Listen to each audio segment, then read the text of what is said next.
Today is 5/17/21. 5/17/21. That is a Monday morning, and you know as well as I do, I am here for one purpose, one reason. That is to lift up the one being that matters in this universe. That is the great King. And you can make it through the great King by speaking life over your life. Well, let's get it. You know how we like to do it. Let's get it. All right, today we are talking about Proverbs 8 and 18. Proverbs 8 and 18 is what I'm talking about today because as you guys know, the Lord is so great and he's doing great things. And I did mention that we were going to be speaking on how to build wealth. That is what I have been speaking that I would like to work on. So what I've been doing is really today, can't say what I've been doing, just thinking about it. And so got up this morning and he allowed me to put some pen to paper, and this is what we came with.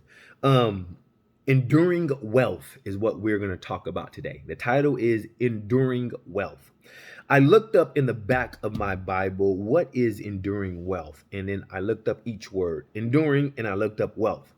Enduring, the ability to withstand hardships or adversity, to carry on despite suffering.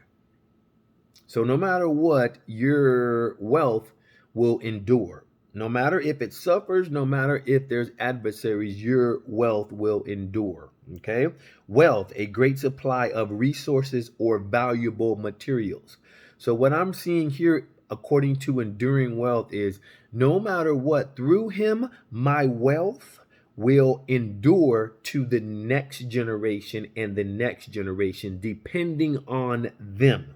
Okay, so our job and what I'm trying to work on is, Lord, teach me how to build this enduring wealth so I can pass it on to the next generation. So this is what I'm working on, and this is what I'm sharing with you according to my financial journey. For me, my financial journey, my walk with God. I keep saying everyone has to do their own due diligence when it comes to their financial journey. So yes, you can listen to a man tell you his story, but if you choose to accept his story and you choose to do it, that's on you. You can't blame someone else because you took what they were doing and ran with it. So this is not for you to financial advice. You can take it however you want. But if you come back and say, well, you told me and I did this, no, that's on you. Thank you. I'm done with that. Now I'm going to move on to the next. So what I'm working on is how to create enduring wealth. So see, people in this world, they like to look at men of this world and compare their wealth to these men, which is great.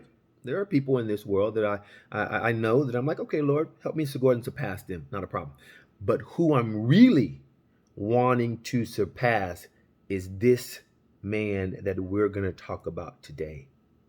I want my wealth like this man. And God is no respecter of a person. So we can get it if we do what he asks us to do. All right. So now let's speak of where I'm trying to go. Proverbs 8 and 18 is what I wanted to say. With me are riches and honor, enduring wealth and prosperity. That is wisdom telling you, with me, this is what I bring, right? So if you get wisdom and you do the things that God tells you to do, and the wisdom that I speak of, not worldly wisdom, not wisdom that you can get just normally. This is wisdom that I speak of that comes from God. Godly wisdom, because there's different kinds of wisdoms. If you want to know, or two different kinds of wisdom, worldly wisdom, godly wisdom. If you want to know more about that, go check out the wisdom series. There are 23 lessons, 24 lessons about that. But today, enduring wealth. So, First Kings. Let's go ahead and go to First Kings. First Kings. I'm looking at verse 3 through 5. 3 through 5. I'm sorry. First Kings chapter 3, verse 5. As we see there, God came to Solomon in a dream. Asked him, ask whatever you want. Ask whatever you want. and I'm going to give it to you. You all know, of reading the first king, Solomon asked for wisdom, right? Asked for wisdom. Now we're going to drop down to 3:10 through 13. The Lord was pleased that Solomon had asked for this. So God said to him, since you have asked for this, and not for long life or wealth for yourself, nor have you asked for the death of your enemies, but but for discernment in administrating justice. So what he's saying here is, you just wanted to be able to govern my people in a way that would be pleasing to me. That's what Solomon was asking for. Lord, teach me how to lead these people, because I can't do it without you. These are great people and I can't. And God was pleased with him. So now let's see what God said here in verse 12. I will do what you have asked. I will give you a wise and discerning heart, so that there will never be anyone like you, nor will there ever be. So there will never be another Solomon. I'm not asking to be Solomon. I'm asking to be me. And I want my own. Okay, so let's keep going. Moreover, I will give you what you have not asked, both riches and honor, so that in your lifetime you will have no equal among kings. And if you walk in my ways and obey my statutes and commands as David your father did, I will give you long life. So God's even dropping names. David's gone. God's still dropping his name to his son, because God gives you enduring wealth. So even after you're gone, he lets your name live on. So he was proud of Solomon, gave him all these things. Let me help you to see. Keep on going, because here's enduring wealth. I'm going to keep on going. Now I'm in chapter 4. And I'm skimming through because I only have so much time. I don't want to keep you all day. So skimming through chapter 4, and I'm going to list the scriptures, but you go read them on your own. 24, I'll put them on the bottom. 27, 29 through 31. Skimming through 24, had peace on all sides. God gave him peace on all sides. All right, wonderful. Now, 27, they saw to it that nothing was lacking. Nothing was lacking in this man's table. Everything was sick. But I'm not done. 29 through 31. God gave Solomon wisdom. Look at who gave it to him. See, well, what I'm telling you to get, that's going to give you this enduring wealth, you can't get it from no one but God. Keep going. God gave Solomon wisdom and very great insight, a breadth of understanding as measureless as the sand on the seashore. Check this next part out. Solomon's wisdom was greater than the wisdom of all the men of the East. Nobody of the East could stand against Solomon's wisdom. We're not done yet. Solomon's wisdom was greater than the wisdom of all the men of the East, and greater than all the wisdom of Egypt. So Solomon, according to here, it seems like he was the wisest man in Egypt and the East. Didn't say the West, just said the East. I can't speak for that. I'm speaking from what I see here. So it seems like Solomon's wisdom was off the chain, right? Boom. That's one thing. But I'm still going. Let me look at 1 Kings 5 and 4. 5 and 4.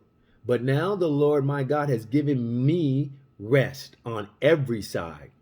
Solomon's saying this. There's no adversaries. There's nothing coming against me. I am at peace. Do you see this? This man is saying, I'm at peace here. Nothing's coming against me. God has taken care of everything. Whew. Pretty good to me. Let's keep on going. Let's go to Ecclesiastes. We ain't done yet. I got a couple more and I'm going to let you go. Let's go to Ecclesiastes. That's right before Isaiah, if I'm right. Let's go to Ecclesiastes. I'm almost done with you. It's going to be right before the Songs of Songs. And Isaiah's before that. Isaiah, Song of Songs, Ecclesiastes. All right. Ecclesiastes 2,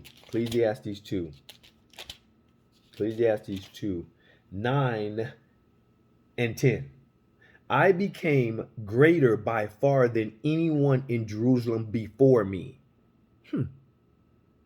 So he surpassed all the people, all the kings, all the people that came before. He said, in my wealth, in my things, I surpassed them all. It seems that he's saying here. In all this, my wisdom stayed with me. Verse 10, I denied myself nothing my eyes desired. I refused my heart no pleasure. Basically, had whatever you wanted. This is enduring wealth. This is, you can't get this but through God. Yeah, you can try to do it in this life, but can you get the peace that God gives you where there's nothing coming against you? Can you get it where, and that's nothing. There's so much more that I can talk about, how ships would come every year and drop Solomon gold and silver every year. Ships would come in and dedicate gold and silver to him. You want to know more about it? Look at the Queen Sheba. I think it was 1 Kings 10. Don't quote me. I have to go pull it back up. I think it was 1 Kings 10. Look at the queen and look at all she brought to donate to Solomon.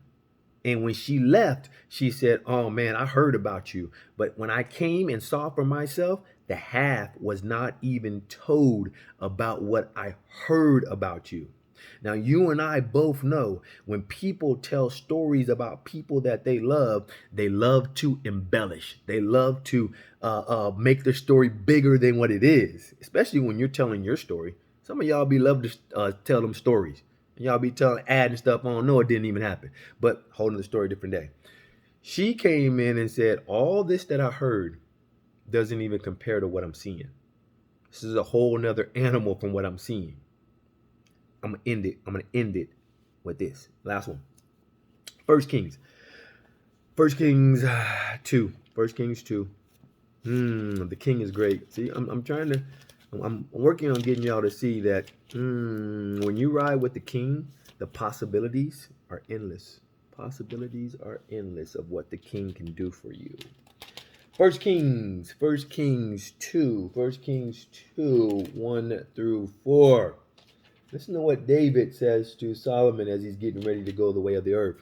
When the time drew near for David to die, time to go, he gave a charge to Solomon, his son. So David knew when it was about time for him to go. I wonder who warned him of that. But we'll talk about that a different day. I am about to go the way of the earth, he said. So be strong. Show yourself a man. Time to grow up, little homie. Time to be a man now. And observe what the Lord your God requires. Walk in his ways and keep his decrees and commands, his laws and requirements as written in the law of Moses, skimming through it real quick, so that you may prosper in all that you do and whatever you go, and that the Lord may keep his promises to me. This is a promise that God made to David. If your descendants watch how they live, and if they walk faithfully before me with all their heart and soul, you will never fail to have a man on the throne of Israel. Look at what God's promise was to David. Well, we know that he's always going to have a man on the throne because Jesus came from the lineage of David. So David will always have a man on the throne because that's where Jesus comes from, that lineage. But another example of God's telling him, as long as your children do right by me, I would keep a throne open for them. You can pick that up when Solomon did wrong.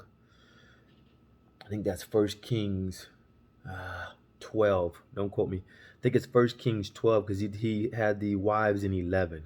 1 Kings 12, don't quote me, but I believe that is when God raised up adversaries against Solomon because of the wrong he had done. Let me verify that. That could be 2 Kings. As I'm talking to you, I'm verifying it.